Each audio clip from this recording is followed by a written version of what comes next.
మొండివాడిగా కొన్ని సందర్భాల్లో మూర్ఖుడిగా పేరున్న అమెరికా అధ్యక్షుడు డొనాల్డ్ ట్రంప్ ఉన్న ఫలంగా వార్ క్లోజ్ చేయాలి అనే నిర్ణయానికి ఎందుకు వచ్చినట్లు? ఇన్నాళ్లు భయపడిన ట్రంప్లో ఇప్పుడు భయం ఎందుకు కనపడుతోంది? దీని వెనుక ఇరాన్ ప్రయోగించిన అత్యంత విధ్వంసకర క్షిపణుల వ్యూహం ఉందని అంతర్జాతీయ రక్షణ నిపుణులు విశ్లేషిస్తున్నారు. ఇరాన్ చేసిన ఊహించని దాడులు అమెరికా రక్షణ వ్యవస్థలోని లొసుగులను బయటపెట్టాయి. ఈ డెసిషన్ వెనుక 3 రీజన్స్ ఉన్నాయి.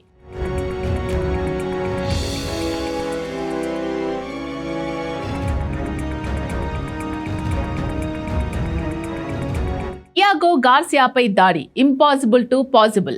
హిందూ మహాసముద్రంలో ఉన్న డియాగో గార్సియా అమెరికాకు అత్యంత సురక్షితమైన కోట.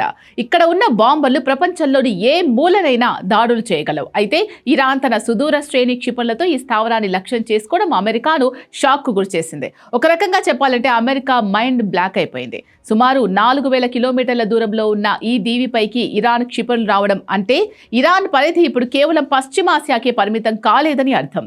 ఇది అమెరికా గ్లోబల్ స్ట్రాటజీని దెబ్బతీసింది.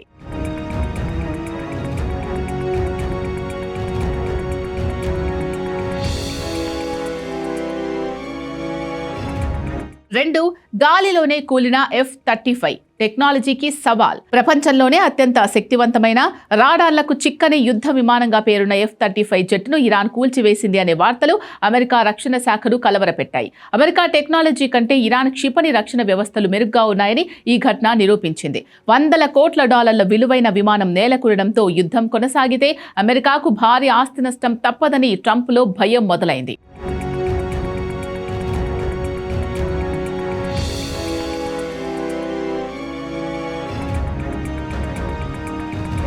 ఇక 3, అతిపెద్ద LNG ప్లాంట్పై అటాక్. అమెరికన్ ఆర్థిక మూలాలపై అటాక్. ఇది యుద్ధం కేవలం సరిహద్దుల్లోనే కాదు, ఆర్థిక వ్యవస్థపై కూడా ఒక రేంజ్లో పడింది. ప్రపంచంలోనే అతిపెద్ద LNG ప్లాంట్ను ఇరాన్ టార్గెట్ చేయడం అంత ఈజీ కాదు.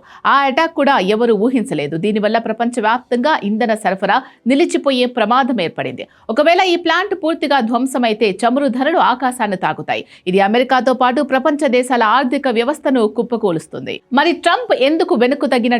దానికి పెద్ద లాజిక్ ఉంది.